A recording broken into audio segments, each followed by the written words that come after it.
परमपूज्य श्री श्री रविशंकरजी यांच्या अमृतवाणीमधून सर्वश्रेष्ठ ग्रंथ भगवद्गीता मधील अध्याय 8 अक्षर ब्रह्मयोग भाग 1 यावरती आज आपल्याला गुरुदेव मार्गदर्शन करत आहेत.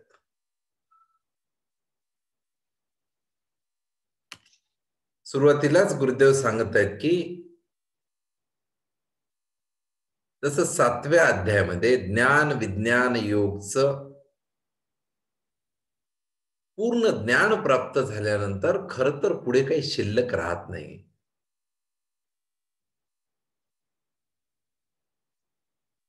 एकदा सगळं जर ज्ञान दिलं तर पूर्णत्व येतच येतं. पण गीता अशी डिझाईन केलेली आहे ना की सर्वसामान्य मुलाला कळावं. वर्गात बघा एकदा टीचरनं शिकवलं तर सगळ्या मुलांना नाही समजत. जे हुशार मुलं आहेत त्यांना समजतं. मग बाकीची मुलं काय करतात? ट्युशन लावतात.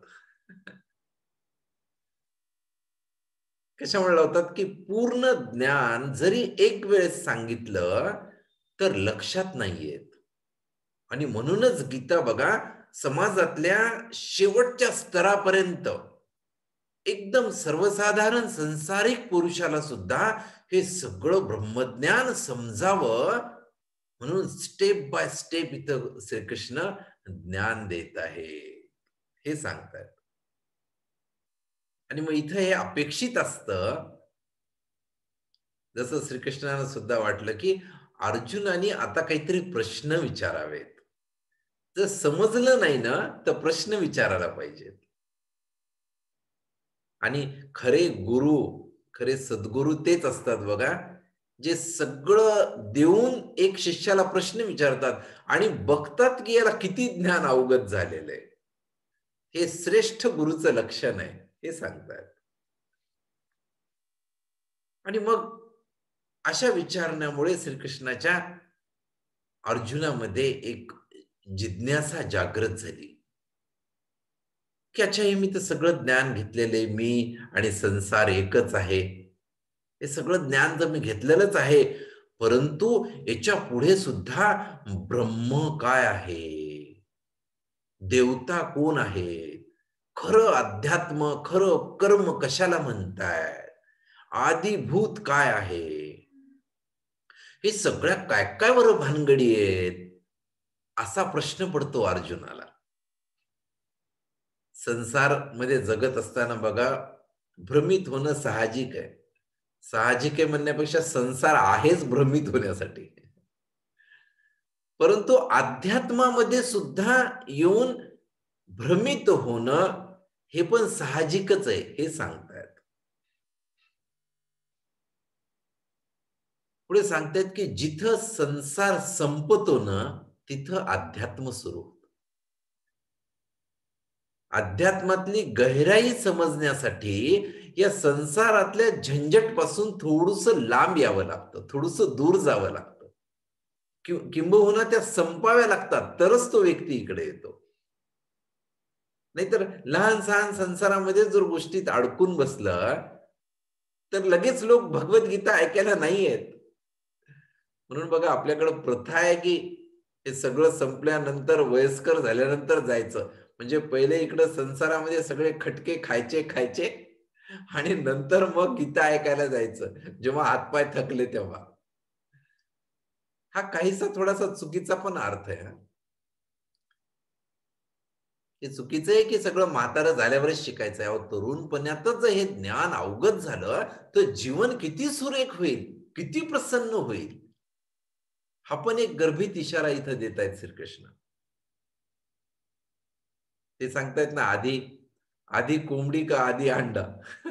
हा जसा वाद सुटत नाही ना तसं सांगतायत की पागलपण सुटल्याशिवाय मुलगी मिळत नाही लग्नाची आणि लग्नाची मुलगी भेटल्याशिवाय पागलपण सुटत नाही. आता दोन्हीमध्ये पहिलं कोणतं येणार? तर हेच सांगणार की संसारामधलं झंझट, सगळ्या परेशानी, सगळ्या समस्या ह्या सगळ्या संपल्याशिवाय ना हे प्रश्न पण उठत नाहीत की ब्रह्म काय. नाही तर सुरुवातीला आपण याच्यातच असतो की मला लग्न करायचंय, मोठं पॅकेज करायचंय, एक गाडी घ्यायची, एक बंगला घ्यायचाय, गावाकडे शेतात एक घर बांधायचंय, एक बिझनेस सेटअप करायचा आहे, याच्यातच निघून जातं सगळं. ब्रह्म काय हे प्रश्नच पडत नाहीये. तर अशीच काहीची स्थिती अर्जुनाची झालेली आहे. परंतु अर्जुनाला आता इथं वेगवेगळे प्रश्न पडतायत. पहिल्या श्लोकमध्ये सगळे जे अर्जुनाला प्रश्न पडलेत ना, तेच सांगतायत, की काय प्रश्न पडलेले आहेत, हे सांगतायत. तशा वेगवेगळ्या प्रकारचं जसे 3 प्रकारचे ताप सांगितलेले आहेत. समस्या सांगितलेल्या आहेत. प्रॉब्लेम सांगितलेले आहेत 3 प्रकारचे वेगवेगळे. त्याच्यात आदी दैविक, आध्यात्मिक आणि आदी भौतिक हे 3 प्रकारचे तप तपस सांगितलेले आहेत, प्रकार वेगवेगळे. मग अर्जुनाला प्रश्न पडतायत, की मग हे आदी यज्ञ काय आहे? आदी दैविक म्हणजे काय आहे? आणि सगळ्यात मोठा प्रश्न पडला, की त्याला अंतकाळामध्ये तुला कसं जाणायचं? सगळं जगण्यातच जीवन निघून चाललंय. जीवन रोजच्या रोज संपत चाललंय. मृत्यू रोज जवळ-जवळ येत आहे. हे असताना मी कसं बरं ओळखू, की खरं ब्रह्म काय? हा प्रश्न विचारतायत. कारण जीवन किती अस्थिर आहे बघा. इथे हे सांगतायत, की जीवन कधी कुणाचं संपणार आहे हे माहितीच नाहीये. तरी सुद्धा बघा सगळं प्लॅनिंग आपलं कमीत कमी 200-300 वर्षाचं असतं. त्याला माहिती आहे हायेस्ट 100 वर्षानंतर आपली माती होणार आहे. तरी पण प्लॅनिंग 500 वर्षाचं, 1000 वर्षाचं करतायत. तर इथं हेच म्हणतोय अर्जुन, की जीवन कधी संपून जाणार हे माहिती नाहीये देवा मला. मग मला ब्रह्म कधी, कसं काय आहे ब्रह्म, मूळ ब्रह्म काय हे मला कधी समजणार? आणि हे नश्वर जीवन आहे हे मला कधी कळणार? हे विचारतायत. पुढे सांगतायत, की सगळं संसार न मरण्यासाठी आलेला आहे. बघा इथं पेशंटच मरतो असा नाही, डॉक्टर सुद्धा मरतो. जो जो डॉक्टर ज्या पेशंटवर ट्रीटमेंट करत असतो ना, एखाद्या वेळेस तो ट्रीटमेंट करणारा डॉक्टर आधी जातो आणि पेशंट तसाच कित्येक डॉक्टरकडून ट्रीटमेंट घेत राहतो. हे सांगतायत. म्हणून अर्जुन विचारतोय, की मी हे अमर आहे, हे जिवंत असतानाच मला कसं कळल, की मी अमर आहे आणि हे शरीर नाश होणार आहे. शाश्वतता आणि अमरता हे कसं काय मला कळणार? तर इथं हे गीता ना, हे सगळं ज्ञान वेगवेगळ्या लोकांना मिळावं, वेगवेगळ्या स्तरावरच्या लोकांना मिळावं, म्हणून गीता पुढे कंटिन्यू राहिली 18 अध्यायापर्यंत. नाहीतर 7व्या अध्यायालाच खरं तर गीता एंड झालेली आहे. इथं पुढे काही सांगायसारखं राहिलं नाहीये तसं. आणि मग सगळे सांगतायत, की सगळं ज्ञान झाल्यानंतर 18व्या अध्यायामध्ये सांगतात, की आता सगळं तुला ज्ञान झालं ना, आता हे ज्ञान सोडून दे. हे कधी सांगतायत? सगळं आधी पकडल्यानंतर मग सोडायची भाषा करतायत. आणि हे सगळे प्रश्न पडल्यानंतर मग पुढच्या श्लोकमध्ये श्रीकृष्ण बोलतायत.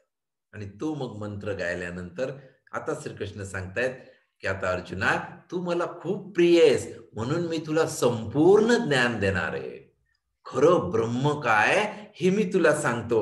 आणि मग सांगतायत, जे सर्वश्रेष्ठ आहे, ज्याच्यातूनच सगळं काही निघालेलं आहे आणि ज्याच्यामध्ये सगळं काही विलीन होणार आहे, ते अक्षर तत्व म्हणलेलं आहे. अक्षर म्हणजे काय? ज्याचा कधीच क्षय होत नाही, जे कधीच नाश पावत नाही, ते तत्व म्हणजे ते तत्वालाच ब्रह्मतत्व हे नाव आहे, हे सांगतायत.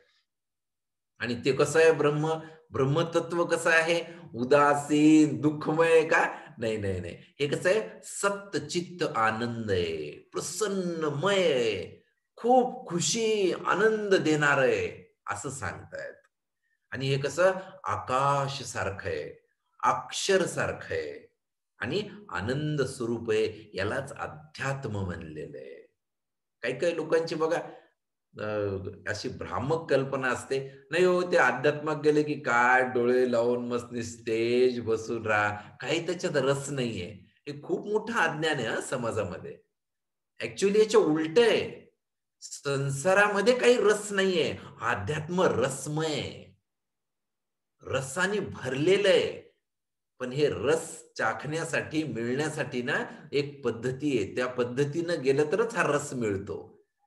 म्हणून बघा खूप लोकं मस्त कोर्स करतात, थोडे दिवस अध्यात्म सुरू करतात आणि टिकत नाहीत आणि रस त्याच्यात मिळायला नाही लागत. अरे, याच्यात नाही काही पडलं आणि पुन्हा मग संसारात गुरफटून जातात. याचं मूळ कारण हेच आहे, की इथं थोडंसं टिकावं लागतं. जसंही टिकलं ना, मग याच्यातलं खरं ब्रह्म काय आणि हे रसदार कसं आहे हे कळायला लागतं. हा एक गर्भित इशारा इथं देतायत. आणि म्हणून सांगतायत, की प्रत्येक व्यक्तीमध्ये अध्यात्म आहेच आहे. बघा ना, प्रत्येक माणसाची ओढ काय असते? मला आनंद मिळावा, मला प्रसन्नता मिळावी.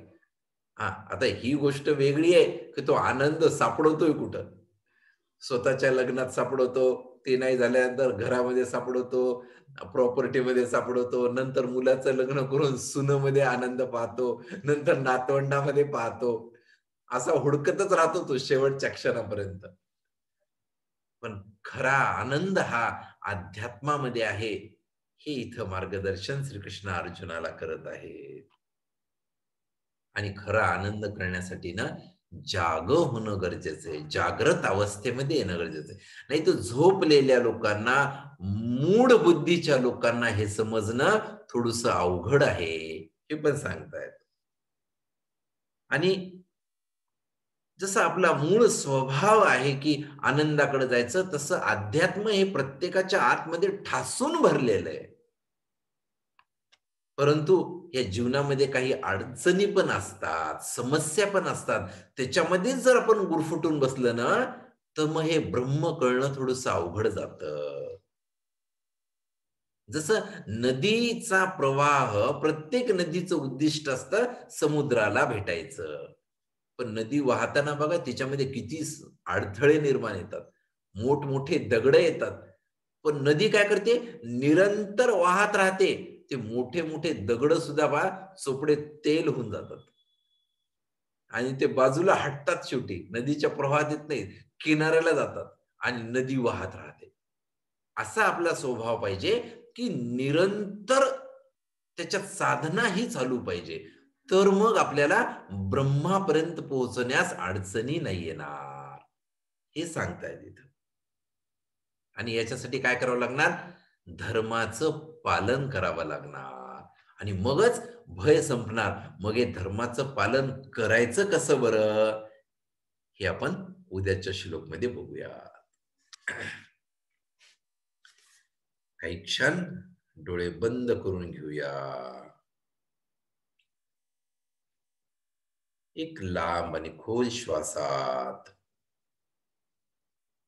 एकदम हळुवारपणे बाहेर